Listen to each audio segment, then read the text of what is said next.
Hey everybody, welcome back to the channel. And so today I'm going to be doing a highly requested Dorico video specifically about how to deal with extra chord symbols.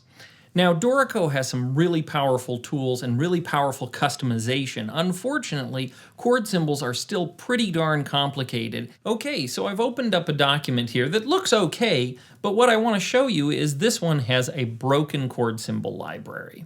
If I go under the library menu and I go down to chord symbols, you will see that there are a bunch of exceptions here in this list, and many of them are exceptions for things that really don't need exceptions.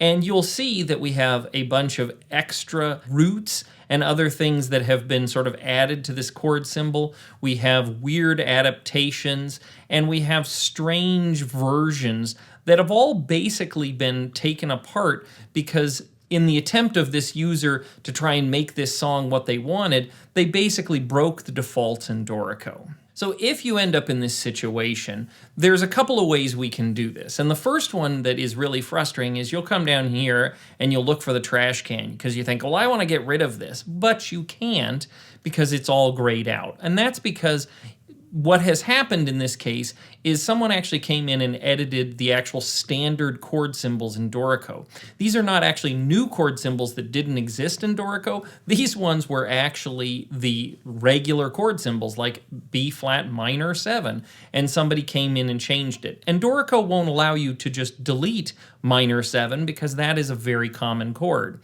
So what we have to do is we have to go through a couple of steps here to try and rectify the problem. The first one you'll see here is if we have an exception that has been saved as a default, we'll need to go ahead and get rid of that. Now you'll see right now in this document, I don't have any of these chord symbols saved as defaults, which is good. But if any of these chord symbols had this star filled in down here, you'd want to go ahead and uncheck that star because we don't want any of these broken chord symbols saved as defaults. The second thing we're going to need to do is come in here and we're going to have to hit this little curly Q arrow to reset these back to default. And this will allow Dorico to clear out all of these exceptions that have been created and put us back into kind of the regular way that Dorico wants to do chords. You will find that when you do this correctly, these exceptions will actually start disappearing from our list. So let's go ahead and try that with our first one, this B flat 6 here.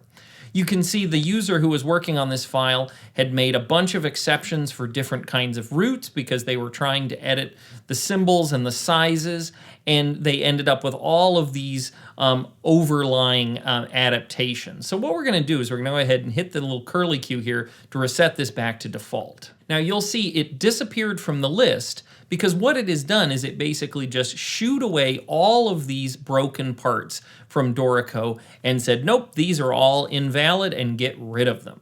And so we can go through this list and we can hit the little curly Q and you'll see that the list keeps getting smaller and smaller as it gets rid of these chord symbols.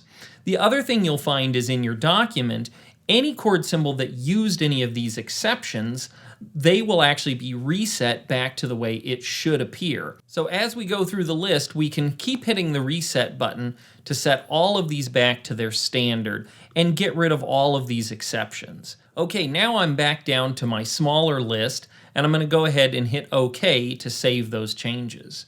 And now you can see almost all the chords have been set back to normal. And if I go back into my library, you'll see that the only one left is this C major 7, which is actually a chord symbol that I added to my library that I want to have in here. Now, if you're still having trouble, a great way of taking this one step further is if you go under the library menu and you go down to the library manager, you can come down here and you can click on compare to factory settings.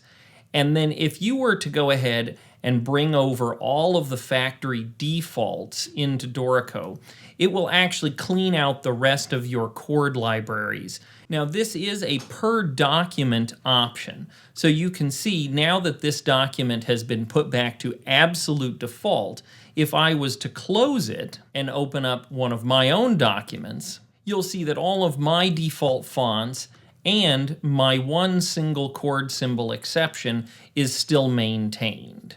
So thanks so much for watching, and I hope this video was helpful. Check back in this playlist for more of these 5-minute videos, and don't hesitate to reach out if you have more questions. Some of these things can be pretty darn complicated, I know. If you're liking the channel, please subscribe. I'm really looking for 50,000 subscribers here in 2026, and we're getting up there to around 11,000 now, which is fantastic. So let's keep working on it, and I will talk to you next time.